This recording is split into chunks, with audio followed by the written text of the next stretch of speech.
Auzubillahiminash-shaytanir-rajim. Bismillahir-rahmanir-rahim. Dear students, Assalamu alaikum. In the last lecture, we have discussed the plasma portion of the blood. और आज का जो lecture है हमारा, आज के लेक्चर में हम इंशाल्लाह डिस्कस करेंगे जो सेकंड पोर्शन है ब्लड का, that is the blood cells. So today's topic is the blood cells.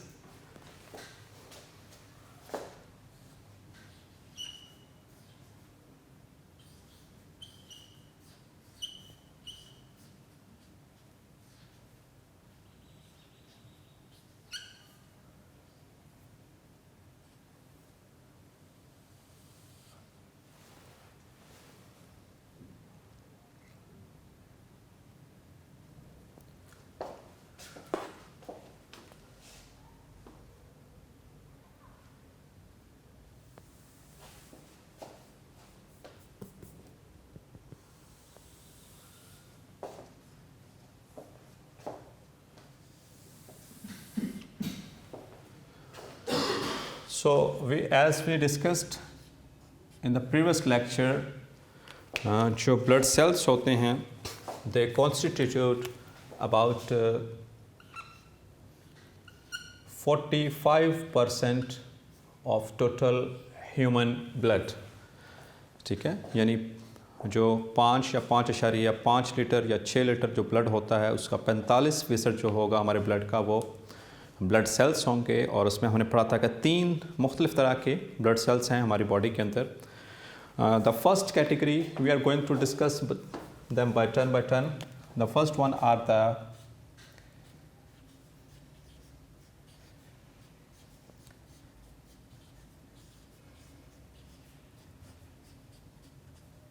erythrocytes, or which we call them as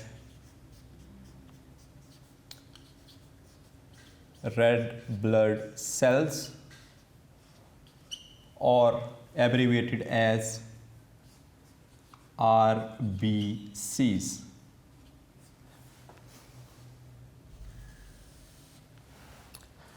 So erythro का जो वर्ड है, erythro, it means red. Erythro means red. And cyte means cell. So red cell, ठीक है, इसके behalf के ऊपर ये इसका साइंटिफिक नेम है, एरिथ्रोसाइट्स. सो अब इससे पहले आप सारे, ये कोई भी एक नॉन मेडिकल जो बंदा होगा, वो कोई स्टूडेंट, उनको सिर्फ ये पता है red blood cells, but you should be very accurate about telling them they are the erythrocytes, means के they are the red blood cells. So they are red, चूँकि हमने बात की they are red, erythro red, और red इस वजह से हैं because of the they contain a pigment which is actually a protein which we call them as hemoglobin. That is hemoglobin. एक रेड कलर की इनके अंदर पिगमेंट होती है, जिसकी वजह से रेड सेल्स का जो कलर होता है वो रेड होता है. और ब्लड के अंदर, ब्लड जो हमारा टोटल ब्लड है, उसमें सबसे ज़्यादा तादाद जो होती है वो रेड ब्लड सेल्स की होती है. तो इस वजह से हमारे जो ब्लड का जो कलर है वो भी रेड ही दिखाई देता है because of this pigment. So as far as there is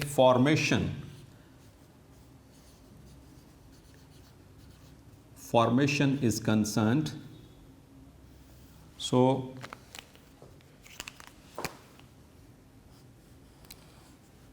during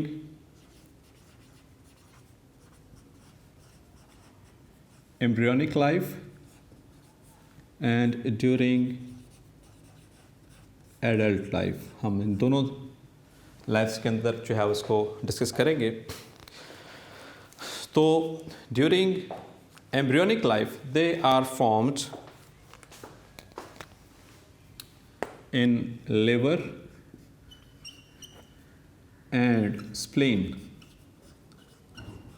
ठीक है, ड्यूरिंग एम्ब्रियोनिक लाइफ ये बनते हैं लिवर और स्प्लीन. एम्ब्रियोनिक लाइफ समझते हैं ना, जब बच्चा माँ के पेट में होता है, when it is inside the womb of the mother, उस वक्त इसके जो उनसे ब्लड सेल्स हैं they are being produced in the liver and the spleen. And when it is delivered, जब वो डिलीवर हो जाता है तो उसके बाद उसकी जो तमाम बोन्स हैं, almost all bones, they start making the blood cells. और इनकी जो ब्लड सेल्स की जो फॉर्मेशन होती है बच्चों के अंदर, नौमौलूद बच्चों के अंदर, न्यू बॉर्न्स के अंदर, इन्फेंट्स के अंदर या चिल्ड्रन के अंदर, तो इनके अंदर इनकी तमाम हड्डियाँ जो हैं, तमाम bones including all the long bones as well, जो लॉन्ग बोन्स भी होती हैं वो भी ब्लड बना रही होती हैं।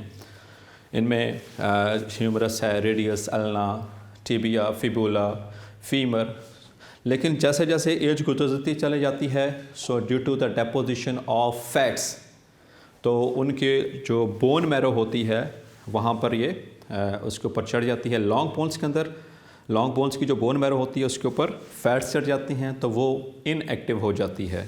So when they become adults, तो इनके जितनी जो हमारी एज में या हमसे जो छोटी एज के जो होते हैं, जो एडल्ट्स होते हैं, इन तमाम लोगों के अंदर, तमाम ह्यूमंस के अंदर अब जो बोन मैरो जो ब्लड सेल्स बनाएगी वो होगी एक्टिव, और जो एक्टिव बोन मैरो होती है उसे कहते हैं रेड मैरो। ठीक है, तो जितने भी ब्लड सेल्स हैं याद रखेंगे ये कहाँ से बनेंगे, फ्रॉम द बोन मैरो।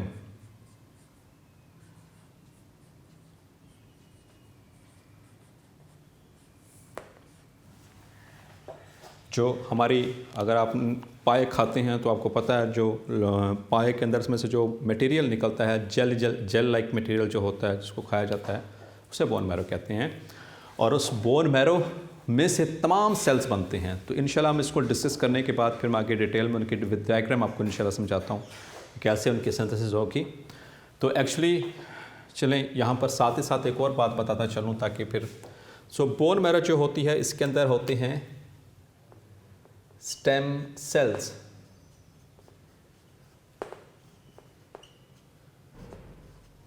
और स्टेम सेल्स से बनते हैं सारे के सारे हमारे ब्लड सेल्स। ठीक है, the first one is the erythrocytes. ठीक है, तो एडल्ट लाइफ में जो शॉर्ट बोन्स होंगी, जैसा कि मैंने आपको बताया कि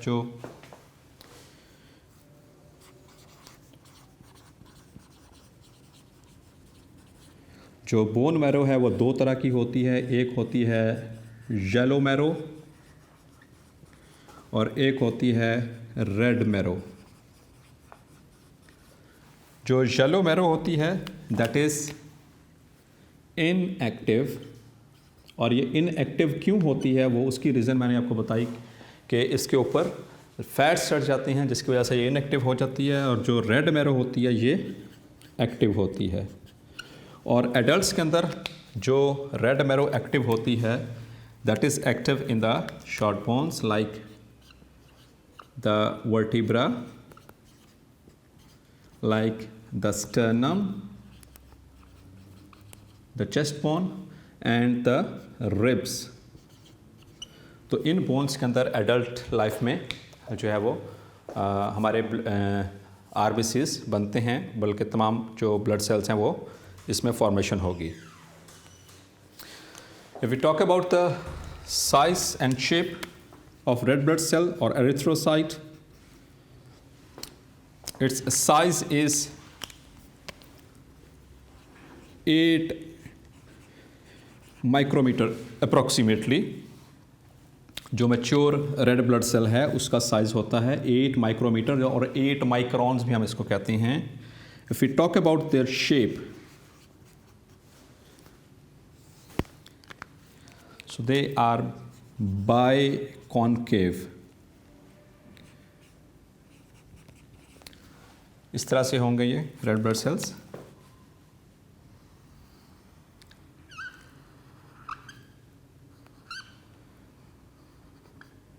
ये आपको उसका ऐसे क्रॉस सेक्शन दिखा रहा हूँ। तो ये एक कनकेव सरफेस, आपको पता है कनकेव किसे कहते हैं, जो जिसमें से अंदर की तरफ डिप्रेशन हो। तो ये एक ऊपर की तरफ डिप्रेशन और एक नीचे की तरफ, तो नीचे से भी कनकेव, ऊपर से भी concave. So that is why it is called as biconcave in shape. अगर आपने बटर स्कॉच की टॉफ़ी खाई है तो ये एग्जैक्टली उसी तरह से होता है। सेंटर से ये पिचकी हुई होती है और साइडों से थिक होती है। सेंटर से पिचकी हुई होती है, फ्लैट होती है थोड़ी सी, और साइडों से उभरी हुई होती है इसकी sides. And approximately the diameter is 8 micrometre in the diameter, the mature red cell. अब एक और चीज़ बेटा आपने याद रखनी है कि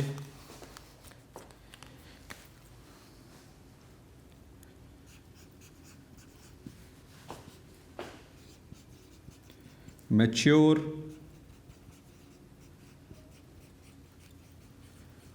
एरिथ्रोसाइट आर ए न्यूक्लिएटेड। ये बहुत इम्पॉर्टेंट पॉइंट है कि जब रेड सेल्स की फॉर्मेशन स्टार्ट होती है, यानी कि इसका बनने का प्रोसेस स्टार्ट होता है, उसे कहते हैं एरिथ्रोपोइसिस, तो उस दौरान जो रेड सेल्स होते हैं वो बड़े बड़े होते हैं और उनके अंदर न्यूक्लियस होता है। लेकिन जैसे वो मैच्योर होते हैं, मैच्योर होने के बाद जब वो ब्लड में आ जाते हैं, तो जब वो ब्लड में आ जाएंगे, whenever they enter into the blood they lack nucleus, उनके अंदर न्यूक्लियस नहीं होता।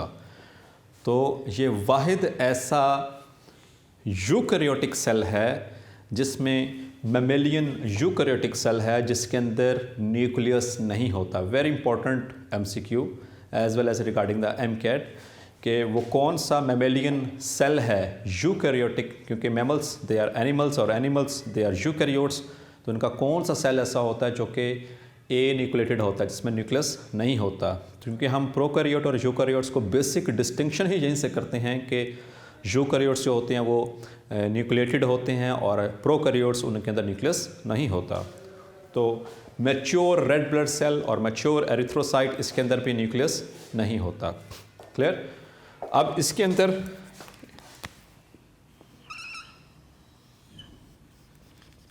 ये रेड ब्लड सेल जो है इसका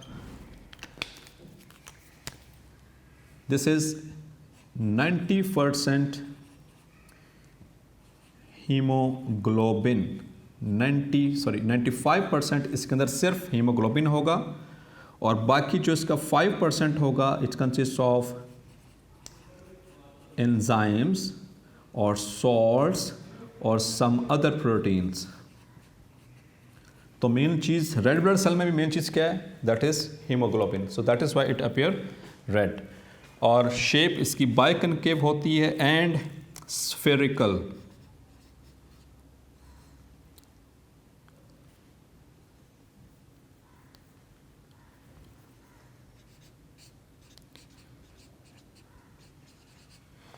एक और ख़ास बात इसके हवाले से याद रखनी है कि इसकी it is elastic, its membrane is elastic. Elastic का मतलब ये है कि इसके अंदर जो सेल मेम्ब्रेन है इट्स पोजेसेस इलास्टिसिटी। और इसकी भी रीज़न है बेटा कि actually whenever they have to move through the capillaries, इंशाल्लाह आगे चल के पढ़ेंगे कैपिलरीज में भी। तो कैपिलरीज का जो डायमीटर, ये सबसे स्मॉलेस्ट ब्लड वेसल है ह्यूमन बॉडी की कैपिलरी, इसका डायमीटर सिर्फ इतना होता है कि उसमें से एक red cell at a time गुजर सकता है, वो भी आसानी के साथ नहीं बल्कि फ्लेक्स होकर। ठीक है, आसानी के साथ भी नहीं गुजर सकता बल्कि फ्लेक्स होकर, ऐसे टेढ़ा मेढ़ा होकर, लाइक अ बुलेट शेप, तो ये गुजरेगा वहाँ से। So for that reason in order to pass from the smallest blood vessel, अल्लाह ताला has given the cell membrane as elastic। तो यह भी आपसे एमसीक्यू पूछा जा सकता है कि कौन से सेल की जो सेल मेम्ब्रेन होती है वो इलास्टिक होती है इन द ब्लड सेल्स। ठीक है, so that is the RBCs. So as far as their life span is concerned,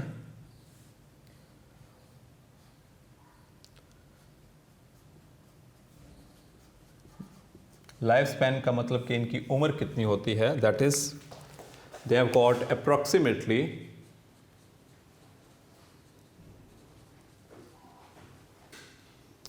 120 days और we can say 4 months।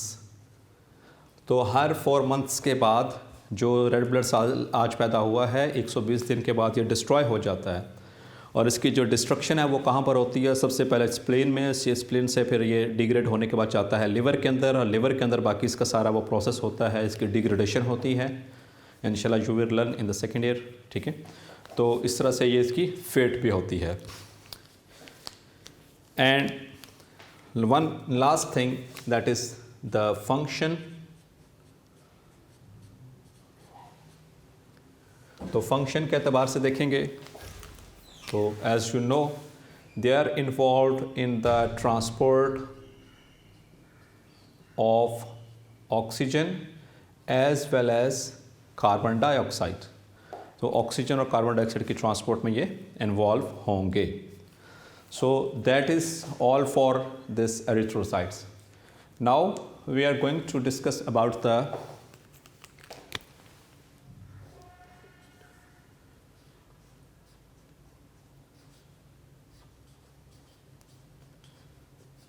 leukocytes or white blood cells, or we can say them as WBCs।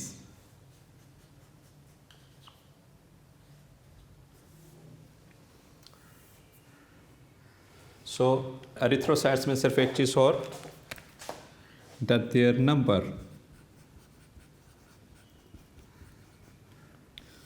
इनकी count कितनी होती है? It varies in males and females. Males में थोड़े से ज़्यादा होते हैं RBCs, they are about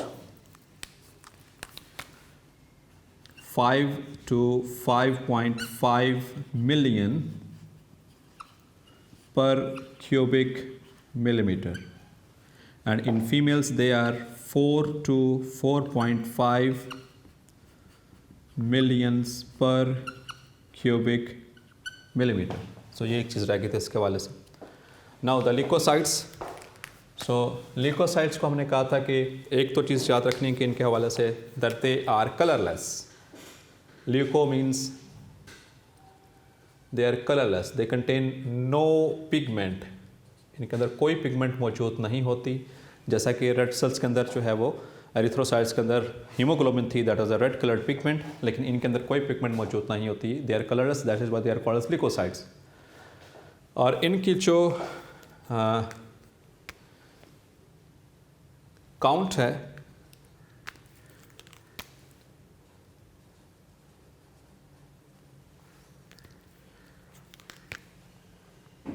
that is usually 7,000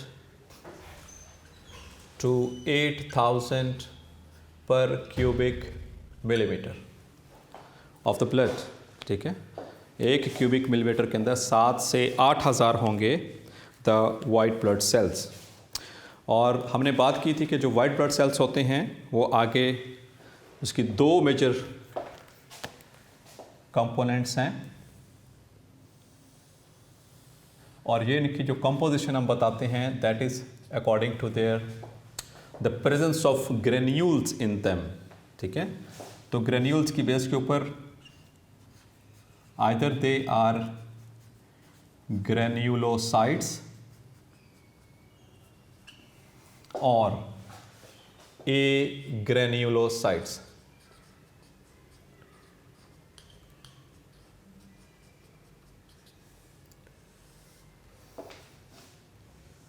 तो किसकी बेस के ऊपर हम बात करें? ये on the presence of or absence of, on the basis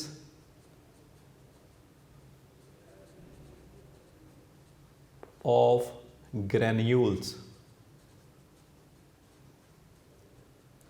in the cytoplasm. So granulocytes and agranulocytes. अब जो ग्रेन्युलोसाइट्स हैं they are further of 3 types. ये आगे 3 तरह के होते हैं।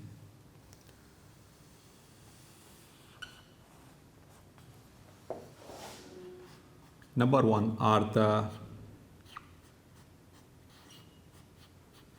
neutrophils Number 2 are the eosinophils, and number 3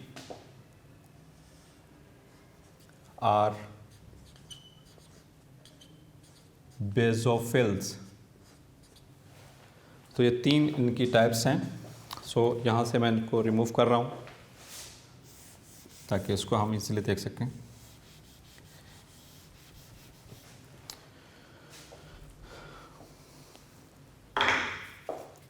so first of all are the neutrophils. तो ये 7,000 to 8,000 में से टोटल दे कॉन्स्टिट्यूट अबाउट 62%। इस 7 से 8,000 का 62% जो होता है वो न्यूट्रोफिल्स होते हैं। And if we talk about them there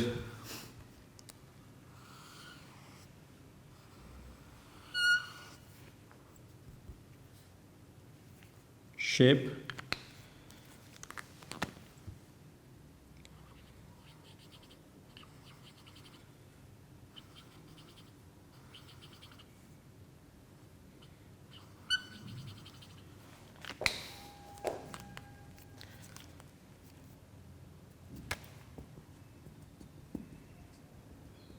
so they are,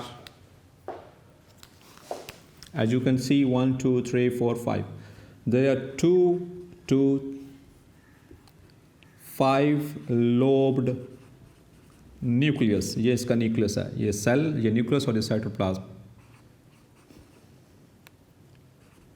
2 to 5 lobed nucleus, and if we talk about the size, they are twice the size of RBCs। Red blood sales के एतबार से देखेंगे तो जितना RBCs का size होता है ये तकरीबन उसके डबल होते हैं, यानी कि approximately 15 to 16 micrometers in the diameter। And as far as their function is concerned, they are involved in phagocytosis of small particles। ये बात आपने याद रखनी है, small particles। तो small particles की phagocytosis के लिए हैं neutrophils, and this is the first line of defense for the human body। The second one are the neutrophils, eosinophils। Eosinophils, they constitute about 2% इस टोटल 7,000 to 8,000 में से जो 2% जो हैं इन granulocytes, they are the eosinophils।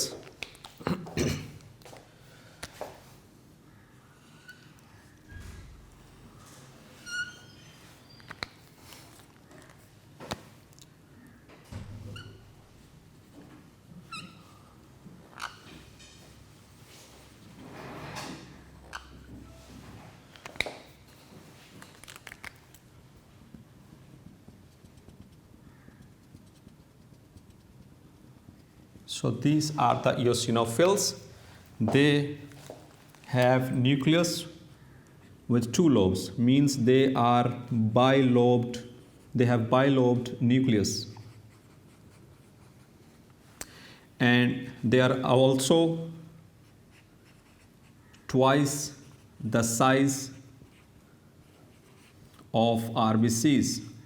RBCs के double इनका size होता है तकरीबन as per the neutrophils, ठीक है। And as far as their function is concerned, so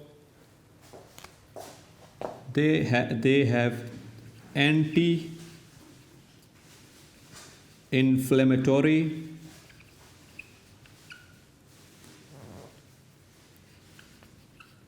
in action। They are anti-inflammatory in their action, यानी कि इन्फ्लेमेशन को रोकते हैं ये, ठीक है। And as well as they also kill parasites.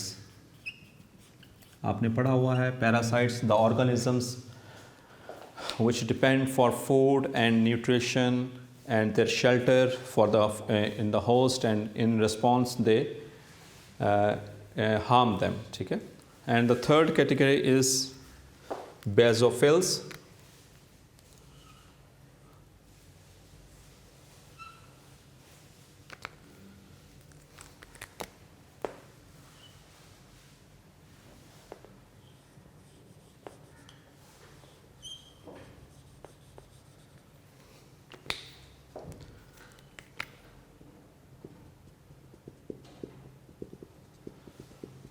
They are also, as you can see, their nucleus is bilobed.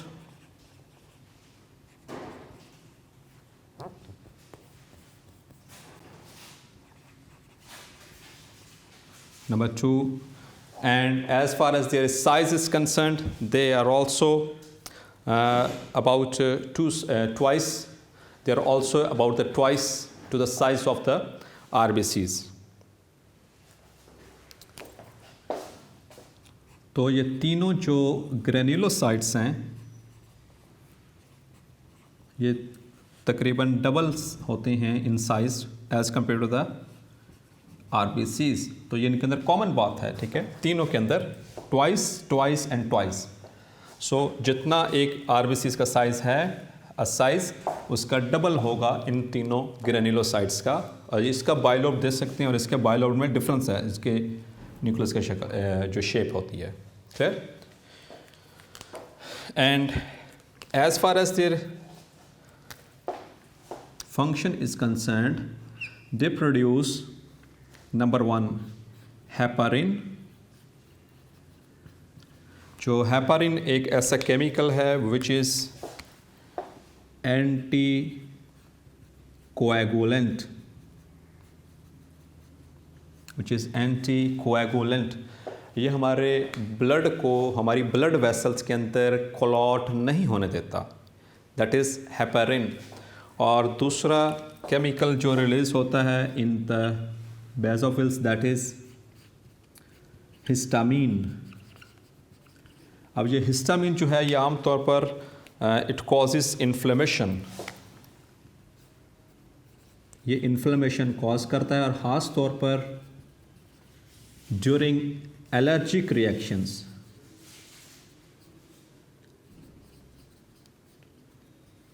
जो allergic reactions होते हैं हमारी बॉडी के अंदर, उस दौरान जब भी हमें कोई एलर्जन हमारी बॉडी के अंदर जाता है तो उसकी रिस्पॉन्स में हमारी बॉडी जो रिस्पॉन्स शो करती है, द एलर्जिक रिस्पॉन्स, उसमें ये रिलीज़ होते हैं histamine from the basophils and they cause inflammation. अब यहाँ से एक कॉमन बात जो कि आमतौर पर MCAT के हवाले से इम्पोर्टेंट है कि you can see basophils and eosinophils, they are antagonist with each other. In the sense, antagonist इस सेंस में है कि इयोसिनोफिल्स ये एंटी इन्फ्लेमेटरी हैं. ठीक है, ये इन्फ्लेमेशन कॉज नहीं करने देते, जबकि बेसोफिल्स ये इन्फ्लेमेशन कॉज करते हैं. ठीक है, in that sense they are antagonist with each other. Now the agranulocytes, जो ए ग्रेनुलोसाइट्स होते हैं ये दो तरह के हैं.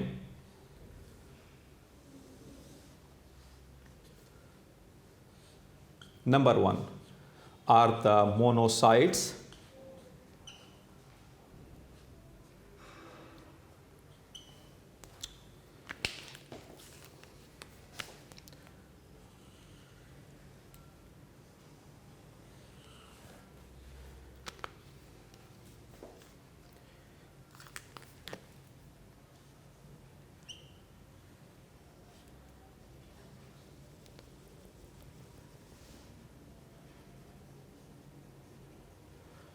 सो एज यू कैन सी, इनके साइटोप्लाज्म के अंदर कोई ग्रेन्यूलर स्ट्रक्चर नहीं है. ये इसका न्यूक्लियस है और ये ए ग्रेनुलोसाइट है. ठीक है, बाकी उन तीनों के साइटोप्लाज्म में आप देख सकते हैं ग्रेन्यूल्स मौजूद होते हैं. That is why they are called granulocytes. तो मोनोसाइट्स, ये इसकी इस तरह से शेप होती है, सिंगल न्यूक्लियस. अब इसके हवाले से देखेंगे तो ये इट इज़ 2 to 3 times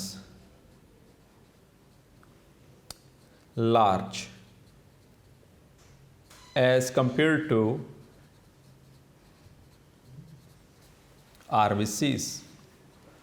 अगर इस एतबार से देखेंगे तो ये WBCs के में सबसे बड़ा सेल वो होगा मोनोसाइट, क्योंकि ये 2 से 3 गुना ज़्यादा है। बाकी सारे क्या थे? ट्वाइस थे, they were twice, but this is 2 to 3 times. As you can also see their shape, ठीक है, इसका साइज़ देख सकते हैं। तो ये 2 से 3 गुना बड़ा होता है RBCs की निस्बत, ठीक है। तो ये सबसे लार्जेस्ट सेल है मोनोसाइट। और इनका जो फंक्शन के हवाले से बात करेंगे,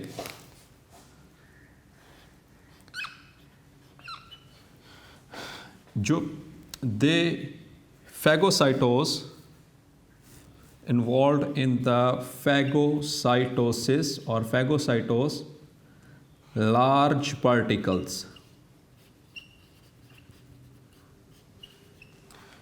ये बड़े बड़े पार्टिकल्स जो होते हैं सेल्स, जो फॉरेन पार्टिकल्स आते हैं, ये उनको खाते हैं, उनको फैगोसाइटोसिस करते हैं। और ये कैसे करेंगे कि मोनोसाइट्स ये सेल में रहते हैं तकरीबन 10 से 20 घंटे के बाद, ब्लड में रहने के बाद ये टिश्यूज़ में चले जाते हैं। और टिश्यूज़ में जाकर ये एक दूसरे के साथ कोएल्स करते हैं, यूनाइट होते हैं, जुड़ जाते हैं, फ्यूज़ हो जाते हैं, and make a big sized cell which we call as macrophage। So they form macrophage। ये मैक्रोफेजेस बनाते हैं बड़े बड़े सेल्स। कैसे बड़े बड़े सेल्स बनेंगे कि मोनोसाइट्स आपस में जुड़ेंगे। सामने से आने वाले जो इन्वेडिंग पार्टिकल हमारी बॉडी के अंदर, उसके एतबार से कि वो कितना बड़ा है, तो उस एतबार से ये अपने आप के अंदर ये जुड़ते चले जाएंगे, फ्यूज़ होते जाएंगे इनकी बॉडीज़, और ये बड़ा बड़ा सेल बनाते जाएंगे, which is called as macrophage. Macro means large, phage means cell. ऐसा बड़ा सा सेल जो कि लार्ज पार्टिकल्स को किल करे या उनको एनगल्फ करे, that is called as macrophage, which is formed from monocytes. Clear? And the last one is leukos, that is lymphocytes।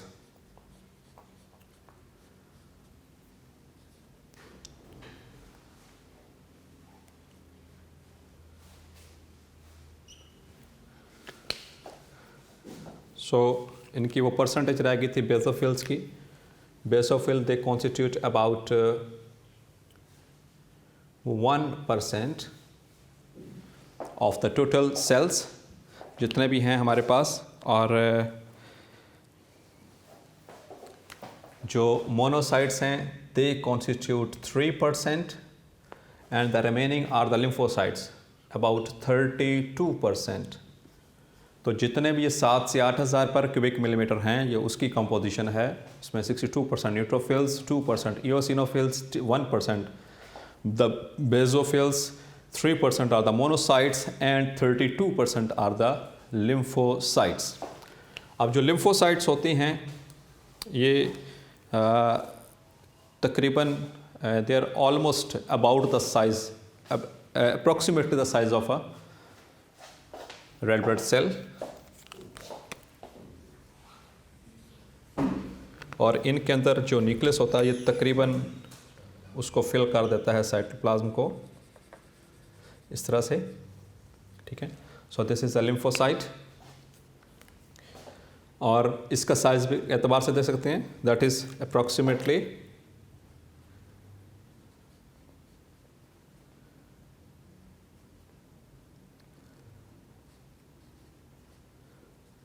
the size of RBCs, approximately the size of RBCs। इस एतबार से देखेंगे तो सबसे छोटा ल्यूकोसाइट कौन सा होगा, that will be the lymphocyte. इन सब सेल्स में देखेंगे सबसे बड़ा कौन सा है, मोनोसाइट, और इन सब के अंदर सबसे छोटा कौन सा है, the lymphocyte. That is approximately the size of RBCs, ठीक है। उसी के प्लस माइनस में होगा 8 माइक्रोमीटर्स के, थोड़ा सा बड़ा या थोड़ा सा छोटा। तो इसमें लिम्फोसाइट्स के एतबार से देखेंगे तो ये सबसे छोटा है। तो लिम्फोसाइट्स जो होते हैं बेटा, ये आगे 2 कैटेगरीज हैं इनकी, दे आर ऑफ 2 टाइप्स।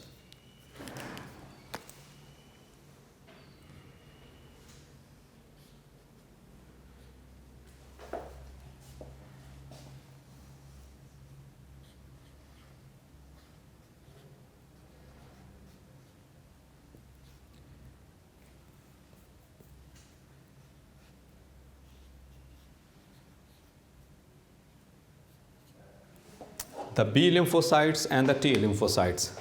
जो बी लिम्फोसाइट्स होते हैं ये they are involve in the formation of antibodies. ये एंटीबॉडीज़ बनाकर और किसी भी इन्फेक्शन के अगेंस्ट जो है वो काम करेंगे by forming the proteins called antibodies.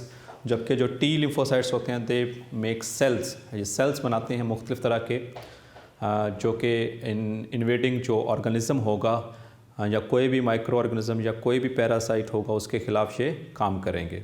ठीक है, किसी भी फॉरेन पार्टिकल के अगेंस्ट ये इस तरह से काम करेंगे by making cells. So they are the basic components of our immune system. तो वाइट ब्लड सेल्स और the leukocytes they are basically our immune system. ये हमारी इम्यून फोर्स है जो कि हमें इम्यूनिटी प्रोवाइड करती है इसमें से। और the third type is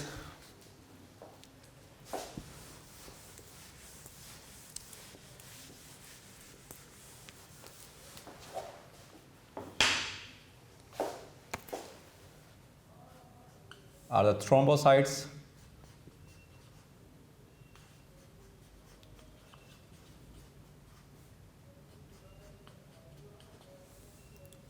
which we call them as platelets.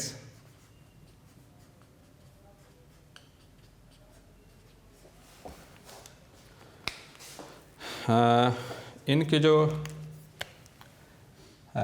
Count होती है that is about 250,000 per cubic millimetre.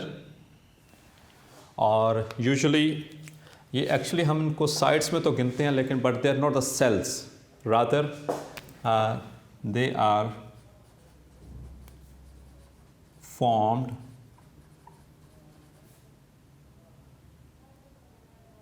from a large cell called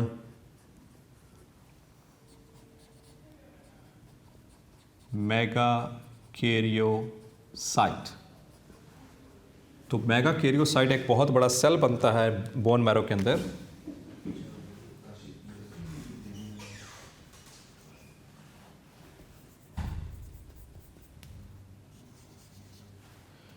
और इसके अंदर इसका न्यूक्लियस, इसके जो छोटे छोटे फ्रैगमेंट्स टूटते हैं, ठीक है, इसके छोटे छोटे पार्टिकल्स इस तरह से टूटेंगे इसमें से, वो कहलाएंगे द प्लेटलेट्स।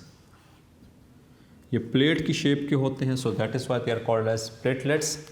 छोटी छोटी प्लेट, जैसे प्लेट लेट मतलब छोटी चीज़, ठीक है, छोटी छोटी प्लेट्स होते हैं प्लेट की शेप के, the platelets which are formed from the megakaryocytes. So they are not actually the cells, ये सेल्स नहीं होते बल्कि फ्रैगमेंट्स होते हैं, रादर द फ्रैगमेंट्स, छोटे छोटे हिस्से टूटे हुए ऑफ मेगाकैरियोसाइट।